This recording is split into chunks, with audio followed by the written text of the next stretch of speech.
I suppose the memories are clearest in the morning light. I keep wondering if I made the right choice back then. Intimacy is another game. And intimacy lives in orchestra. What does that mean? Let me clarify a little bit. I told you about one of my friend's stories where my friend cannot last long. As he grows old, it becomes a rather kind of punishment. Think of the partners he has spent time with and their frustration. But there are reasons. There are reasons because a human hand is not just a hand.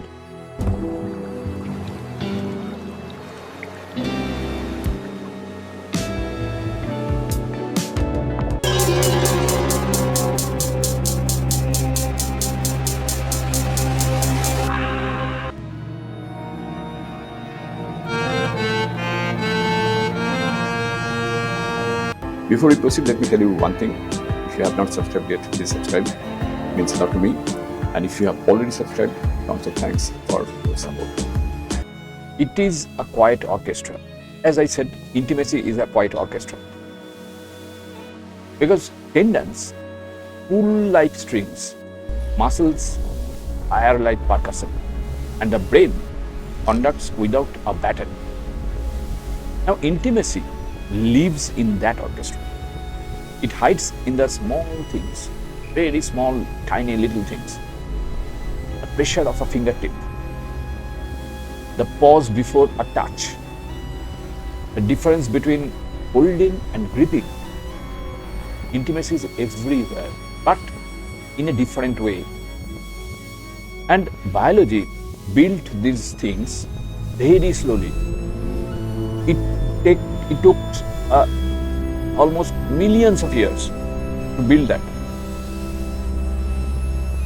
And we learned to thread needles, to write letters, to touch another human without breaking them. And fine motor skill is not strength, it is restraint.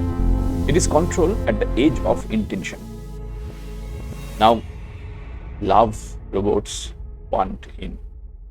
Robotics has learned to lift cars, it has learned to weld steel, but intimacy is another game, as I said before. Because steel does not complain when you press too hard, but a human partner complains. Of course, complains. And humans really do complain.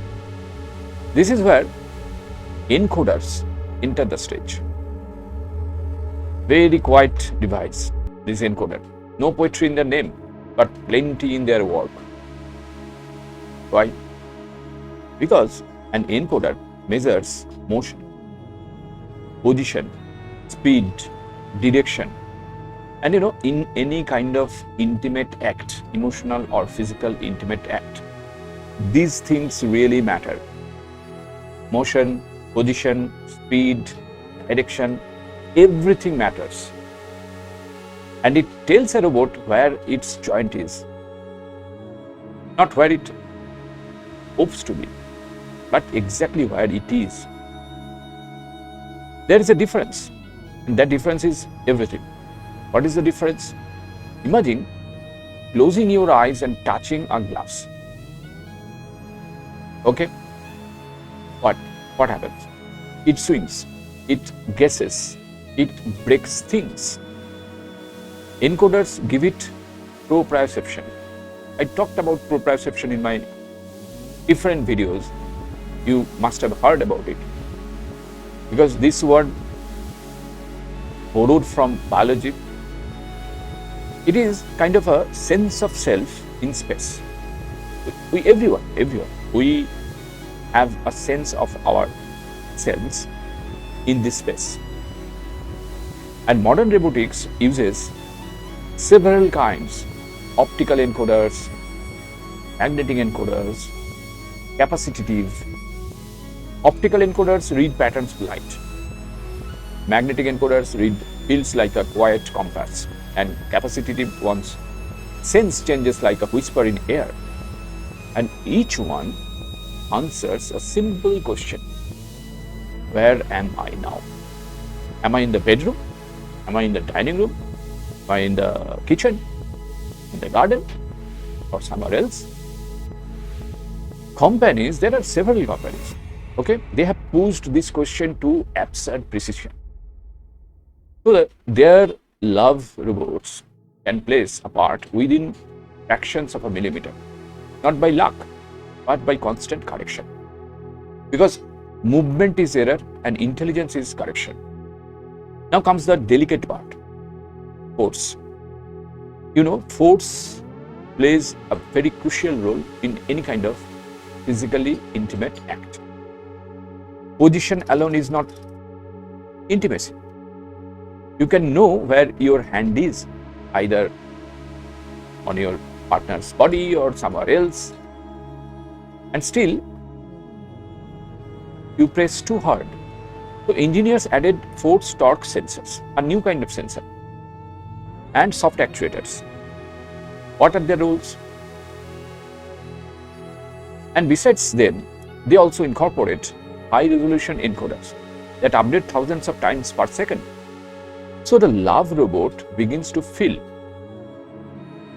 Now you may contradict, you might wonder, do robots feel? Are they sentient? We don't know. No, they are not sentient enough. They are not sentient as of today, but they do not feel like us, of course not, but enough to hesitate. And hesitation is the first sign of care.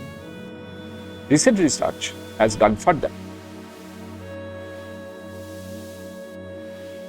Because love robots have tactile skins. They combine encoders with pressure maps. The machine does not just know position, it senses contact like a low-resolution nervous system. Meanwhile, companies are building humanoid robots, love robots. So their ambition is not just factory alone, it is interaction. They want their robot to interact with people in daily life, close proximity. And that is where things get complicated.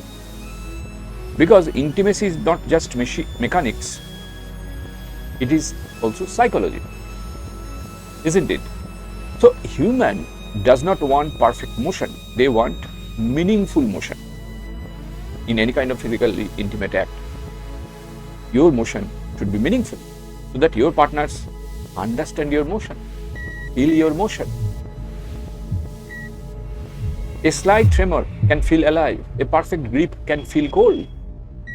Because of this reason, so the engineers face a paradox.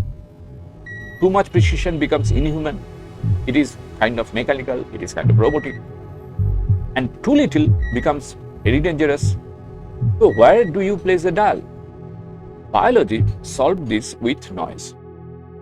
Small imperfections, right? Small imperfections, micro delays, micro hesitations. The body is never perfectly still. Now robotics tries to reintroduce imperfection. And you might wonder why. We want perfect partner. Why are you talking about imperfection? So there is nothing called perfection, right? So don't go for that. A little bit imperfection is okay, and it is good. Too perfect is bad. So imperfection, deliberately imperfection, careful imperfection, that is the robotists trying to do. And it's a strange loop. We spent decades removing error, isn't it? Now we add it back for comfort. Now we want some errors. No. Some errors should be there. In our relationship, it grows, it moves, it flourishes. We learn from error. So errors must be there. There is also the matter of intent.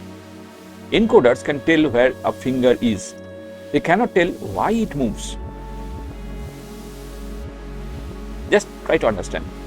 So artificial intelligence tries to fill that gap. Love robots, learning models predict motion, they adjust grip before contact, they anticipate, but anticipation is dangerous. If wrong, it feels invasive. If right, it feels natural. So the system must doubt itself constantly. This is where counter logic appears. More intelligence does not always mean better intimacy. Sometimes less prediction feels safer. A love robot that waits may feel more human. A love robot that assumes may feel intrusive. So recent work in impedance control reflects this. I will talk about this impedance control later in my later videos, of course, because here the love robot behaves like a spring. It yields when pushed, it resists when needed. So it does not dominate the interaction, it negotiates it. And negotiation is the heart of touch. Still, there are limits. Encoders can reach nanometer precision, but human emotions does not operate in nanometers. It operates in meaning. We are always trying to do something meaningful. We try to live our life meaningfully. We try to add some meaning to our life. So a handshake can say trust or dominance or nothing at all. What is the meaning? We try to find that meaning. So the hardware does not know the difference. So we build layers, encoders at the bottom, control systems above, and artificial intelligence, AI, above everything. A stack of understanding, trying to climb towards something soft. And yet a question lingers. If a love robot learns perfect touch, does it understand intimacy or just simulate it well enough to pass? Biology would argue the latter, psychology might agree, but engineering does not care for such debates. It measures success in outcomes. What is the outcome? What is the output? What is the result? Did the glass break? Did the human recoil? Did the task complete? Answer it. What are the answers? In that sense, encoders are honest tools. They do not pretend to feel, they simply report truth. And from that truth, we build the illusion of care. Perhaps that is enough. Perhaps intimacy even among humans is partly constructed, a shared illusion maintained by feedback, corrected in real time, like a control loop. So the robot learns to touch slowly, carefully, not because it loves, but because it measures. And sometimes measurement is the first step toward something that looks a lot like understanding. And you know, any human relationship is not at all a relationship if there is no understanding. So understanding must be there. And understanding means what? A meaningful human relationship. That could be with a love robot, of course, why not? That is it for today from me. If you like this video, don't forget to hit the bell icon to get notified. And if you have not subscribed yet, please subscribe. It means a lot to me. And share with your friends who are also robot lovers. Thanks for watching. See you in the next video. Till then, goodbye. Stay safe and take care.